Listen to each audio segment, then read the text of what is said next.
नमस्कार, the red mic दुनिया में आपका स्वागत है। मैं हूं सौरभ शुक्ला और हमारे साथ सौरभ कुमार शाही मौजूद हैं। हम आज बात करने वाले हैं अमेरिका में हो रहे चुनाव के बारे में, क्योंकि अमेरिका में जो राष्ट्रपति होता है वो विश्व की थोड़ी बहुत लाइन और लेंथ तय करता है, और भारत भी एक बहुत बड़ा एलाई धीरे धीरे अमेरिका का होता जा रहा है। आपको याद होगा हमारे प्रधानमंत्री मोदी भी गए थे पिछली बार चुनाव के पहले और बोल के आए थे अब की बार ट्रंप सरकार, पर अनफॉर्चुनेटली ट्रंप साहब हार गए। वापस ट्रंप साहब जो हैं, डोनाल्ड ट्रंप साहब हैं, वो रिपब्लिकन्स की तरफ से उम्मीदवारी पेश कर रहे हैं। जो बाइडेन साहब डेमोक्रेट की तरफ से हैं, जो अभी इस वक्त राष्ट्रपति हैं। और आपको बता दें कि अमेरिका में वोटिंग तो होगी नवंबर में, लेकिन चुनाव शुरू हो जाते हैं लगभग 8 महीने पहले से, तो 2 महीने से प्रचार चालू है। और जिसके इर्द गिर्द आज हमारी बातचीत होगी वो होगी क्योंकि अमेरिका में भी माइनॉरिटीज हैं। मुस्लिम्स हो गए, स्पैनिश हो गए, जो ब्लैक्स हैं वो हो गए, वो किसको वोट करेंगे, उस पर बात करने के लिए हमारे साथ शाही साहब हमेशा की तरह मौजूद है। शाही साहब, क्या चल रहा है अमेरिका में? चुनाव आने वाले हैं। हमारे देश में तो अभी 4 जून को पता चल जाएगा हमें वहाँ, लेकिन नवंबर में पता चलेगा, लेकिन फिर भी वहाँ काफ़ी कुछ पता चल जाता है, सर्वेज और अलग अलग स्टेट में कौन किसको वोट दे रहा है। तो अभी तक की तस्वीर क्या कह रही है? देखिए, अमेरिका में जो नेशनल सर्वेज हैं, यानी एक जो पूरे सारे स्टेट्स को मिला के जो ओपिनियन पोल्स हो रहे हैं, उसमें 1-2 को अगर हटा दें तो मेजॉरिटी जो पोल्स हैं वो ट्रंप को कहीं 1% से लेकर 3% के दरमियान तक की बढ़त उनकी बाइडेन के ऊपर बनी हुई है, जो नेशनल पोल्स हैं। इसमें अच्छा आपको ये बता दें, अमेरिका में जो टेलीविज़न चैनल्स होते हैं या उनके जो पोलस्टर होते हैं वो थोड़े उनकी पॉलिटिकल बाइस बहुत ऑब्वियस होती है। यानी CNN है तो वो प्रो डेमोक्रेट होगा, NBC प्रो डेमोक्रेट होगा। तो इंडिया में भी अब सारे चैनल्स की जो बाइसेस हैं वो बिल्कुल सामने है कि वो कौन किसको चाहता है सरकार बने। एग्जैक्टली, लेकिन कौन किसके प्रो है। ये होता है कि अपनी इस बायस को वो सर्वेज में रिफ्लेक्ट होने नहीं देते। हमारे यहाँ और उसके यहाँ ये फ़र्क है। काम प्रोफेशनली करते हैं, बायस अपनी जगह है, लेकिन जो सर्वे होती है वो बहुत एक्यूरेट होती है। तो अभी जो प्रो रिपब्लिकन चैनल्स हैं उसके सर्वेज तो बता ही रहे हैं ट्रंप साहब को कि 2% से लेकर करीब 3% आगे हैं। जो प्रो डेमोक्रेट चैनल्स हैं उसके भी जो सर्वे हों, या जो न्यूज़पेपर्स हैं, जो लिबरल न्यूज़पेपर्स हैं, उनके भी जो सर्वेज हो रहे हैं उसमें अभी ट्रंप को 1% से लेकर 3% की बढ़त नेशनल लेवल पे मिलती जा रही है। पर यहाँ पर ये बात मैं अपने दर्शकों को बता दूं कि अमेरिका में नेशनल लेवल वोट का कोई मीनिंग नहीं होता, क्योंकि आप हर स्टेट के वोट को टेबुलेट करते हैं और वहाँ से अगर आप कितने मेंबर्स आप जीते हैं उससे वहाँ का राष्ट्रपति जो है वो चुना जाता है। तो उसमें भी डेमोक्रेट पार्टी की स्थिति बहुत अच्छी नज़र नहीं आ रही है। तो ओवरऑल जो पिक्चर है वो अभी वहाँ पे फिलहाल प्रो रिपब्लिकन दिख रहा है। प्रो रिपब्लिकन दिख रहा है। जिस तरीके से इजराइल में वॉर चल रहा है उसमें उसका प्रभाव चुनाव में पड़ रहा है, क्योंकि वहाँ पर बहुत प्रोटेस्ट हो रहा है। पिछली बार हमारी बात हुई कि ओहायो जैसे राज्य हैं वहाँ पर जहाँ माइनॉरिटी पॉपुलेशन है वहाँ पर थोड़ा विरोध होना शुरू हो गया है कि ये हमारी लड़ाई नहीं है, कि क्यों हम वहाँ पर अड़े हुए हैं। तो जो माइनॉरिटी है अमेरिका में वो क्या चाहता है? माइनॉरिटी जैसे हमने शुरुआत में बताया, वहाँ का जो मुसलमान है, जो स्पेनिश बोलने वाले हैं, वहाँ के जो अश्वेत हैं, वो किस तरफ जाएंगे, उनका वोट क्या होगा? देखिए, इनको 3 हिस्से में बांटेंगे। सबसे पहले ये देखें कि जो रिलीजियस माइनॉरिटी है, तो अभी तक ये होता रहा है कि रिलीजियस माइनॉरिटी जो है वो हमेशा वहाँ प्रो डेमोक्रेट वोट करते हैं। मतलब यानी मुसलमान हैं या हिंदू भी हैं या सिख भी हैं और यहूदी भी हैं, जो तमाम रिलीजियस मतलब क्रिश्चियंस के अलावा जो है बाकी सब जो हैं वो हमेशा से अल्पसंख्यक है। जैसे हिंदू के अलावा यहाँ मुसलमान क्रिश्चियन अल्पसंख्यक है, वैसे वहाँ पे क्रिश्चियंस तो के अलावा वो वोट करते रहे हैं, जनरली डेमोक्रेट्स को वोट करते रहे हैं। लेकिन उसमें एक डिपार्चर इस बार दिख रहा है। डिपार्चर इसलिए दिख रहा है कि वहाँ पर फोकस सर्वेज होती हैं जिसमें कि उनसे पूछा जाता है कि आप किन मुद्दों पे वोट कर रहे हैं। और अब ये देखा जा रहा है कि उसमें एक बड़ा तबका अब टूट के रिपब्लिकन्स के तरफ शिफ्ट होता जा रहा है। यही चीज़ स्पेनिश स्पीकिंग जो जिनको लैटिनो कहते हैं या हिस्पैनिक कहते हैं, हिस्पैनिक वोटर्स हैं, उसमें भी देखा जा रहा है कि तकरीबन 40% से ऊपर हिस्पैनिक्स जो हैं वो वोट करते दिख रहे हैं रिपब्लिकन पार्टी को। ये अनहर्ड ऑफ है, आज तक हिस्ट्री में अमेरिका के नहीं हुआ। ब्लैक्स जहाँ पे कि 10% 12% से ऊपर कभी भी रिपब्लिकन को वोट नहीं करते थे, जो सबसे बड़ा एक बेस डेमोक्रेट्स का था, वहाँ भी एक जो खासकर रिपब्लिकन्स मतलब जो बाइडेन, रिपब्लिकन मतलब डोनाल्ड ट्रंप और डेमोक्रेट्स मतलब जो बाइडेन, जिनके भी सरकार है। तो रिपब्लिकन याद रखिएगा डोनाल्ड ट्रंप। तो वो उस तरफ वोट करते हुए दिख रहे हैं। खासकर जो ये 18 से लेके 25 की उम्र का जो वर्ग है, वो उसमें एक साइजेबल चंक यानी 30% के आसपास वोटर्स ने ये कहा है कि वो रिपब्लिकन पार्टी को वोट करेंगे। इसके पीछे रीज़न ये है कि अगर आप ये इलेक्टोरल पॉलिटिक्स में होता आया है कि जब आप ग्रुप थिंक करते हैं, जब आप एक ग्रुप की तरह सोचते हैं, तो फिर आप ट्रेडिशनल वोटिंग करते हैं। अमेरिका में ब्लैक्स, क्योंकि सिविल राइट मूवमेंट जो है उसमें डेमोक्रेट्स शामिल थे और मतलब ब्लैक्स को स्वायत्ता मिलनी चाहिए, रंग भेद बंद होना चाहिए, वो लड़ाई डेमोक्रेट्स ने लड़ी, जो कि जो बाइडेन की पार्टी है। तो ट्रेडिशनली हमेशा से ब्लैक्स उसको वोट करते रहे, जिसने लड़ाई लड़ी डेमोक्रेट्स वोट करते, लेकिन इस बार क्या हो गया कि रिपब्लिकन की तरफ झुकाव दिख रहा है। झुकाव धीरे धीरे इसलिए दिख रहा है कि पहली बात तो ये कि वो जनरेशन जिसने उस लड़ाई में पार्टिसिपेट किया था, वो उसके बाद की 2 जनरेशंस आ गई हैं, तो उनके कोई कलेक्टिव मेमोरी नहीं। जो नए यंग ब्लैक्स हैं, उनका वो कलेक्टिव मेमोरी है नहीं कि वो अटैच करें सिविल राइट को डेमोक्रेट्स ने हमारे लिए लड़ाई की, हमारे लिए साथ दी, हमारे अधिकारों के लिए इन्होंने संघर्ष किया। अच्छा, दूसरा ये कि अब अधिकार मिल गया है, तो वो बोलते हैं कि अधिकार तो हमें मिल गया, पर अब क्या आपने जो ये इकोनॉमिक डिस्पैरिटी है उसको आपने कुछ किया उसके लिए? तो वो बेसिकली वो ये समझते हैं कि डेमोक्रेट्स उनको यूज़ करते हैं इलेक्टोरल गेन्स के लिए, लेकिन उनके लिए कुछ करते नहीं है। और एक और भी चीज़ है कि आप जब एक बार आप ग्रुप थिंक खत्म हो जाता है, जब आप इंडिविजुअली सोचने लगते हैं, तो फिर कई चीज़ें, कई फैक्टर्स उसमें आती हैं। उसमें एक बड़ा फैक्टर ये होता है कि आपकी पर्सनल आइडियोलॉजी क्या है। अब देखें, जो कंजर्वेटिव ब्लैक है या जो कंजर्वेटिव हिस्पैनिक है, उसको ये लगता है कि ठीक है, एज ए ग्रुप तो हमारी जो है एलिजेंस जो है वो डेमोक्रेट के साथ है, लेकिन आइडियोलॉजिकली तो मैं रिपब्लिकन के सिमिलर हूँ। क्योंकि आप देखें, जो मेजॉरिटी वोटर्स आ रहे हैं स्पेनिश स्पीकिंग, वो कैथोलिक्स हैं।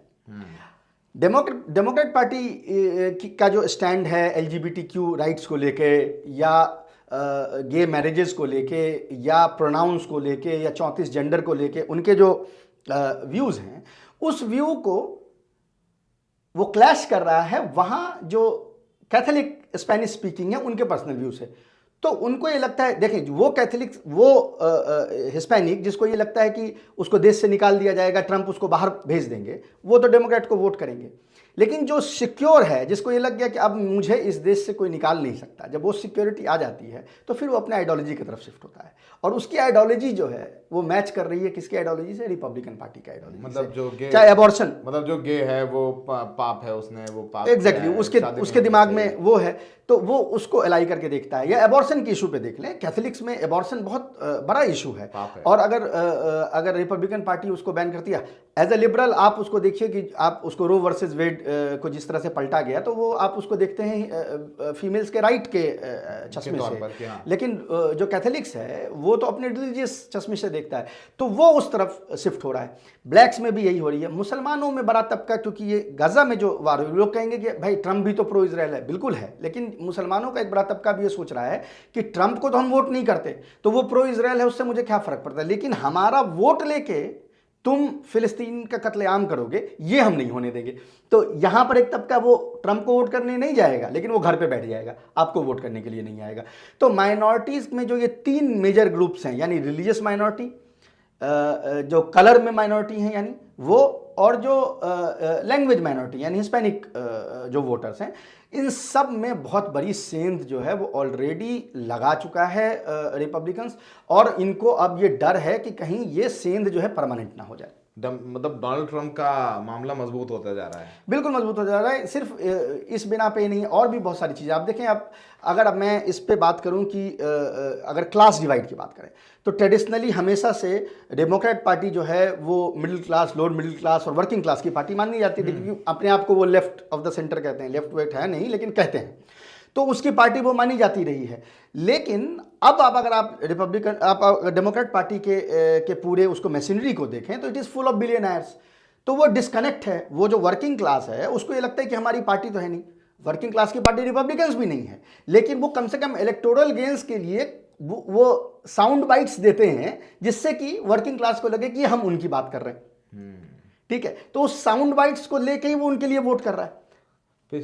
पिछली बार डोनाल्ड ट्रंप ने कहा था मेक अमेरिका ग्रेट अगेन, जब राष्ट्रपति बने थे, यानी वापस से अमेरिका को महान बनाना है हमें, इसलिए आप हमें वोट दें, यानी रिपब्लिकन्स को वोट दें, हम सत्ता में आएंगे, इस बार डोनाल्ड ट्रंप किस आइडियोलॉजी को लेकर के या किस लाइन को लेकर के कि वो आएंगे तो ऐसा क्या कर देंगे जो बिल्कुल बदल के रख देगा सूरत हाल? इस तरीके से प्रचार होता है ना वहां, तो जी पूरा बिल्कुल। नफा तुला। वो जैसे उन्होंने पिछली बार मेक अमेरिका ग्रेट अगेन कहा था, इस बार वो कह रहे हैं keep America great again, keep America great. मतलब तो हमने बना दिया है ग्रेट, हाँ, अब उसको बना के रखना है। अच्छा, बेसिकली क्या है कि यहाँ देखिए इकोनॉमिक फ्रंट पे जो है वो बाइडेन पूरी तरह फेलियर रहे हैं, क्योंकि इन्फ्लेशन वहाँ भी बहुत ज़्यादा रहा है। इकोनॉमिक ग्रोथ वैसे ही जो रिपब्लिकन्स के टाइम में थी बहुत ज़्यादा रही नहीं, लेकिन एक मेजॉरिटी पॉपुलेशन जो है वॉर को लेकर बहुत ज़्यादा वेरी हो गई है, यानी उनको वॉर नहीं चाहिए।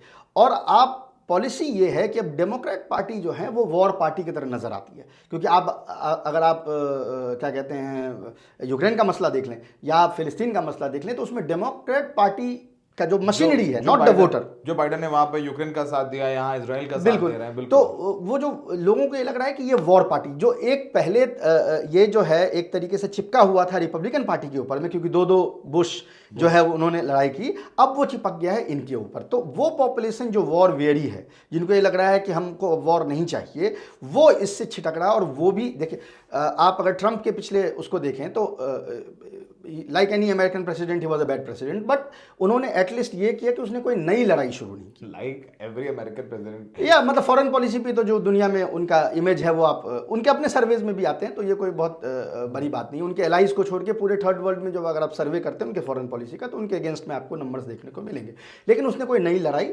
शुरू नहीं की।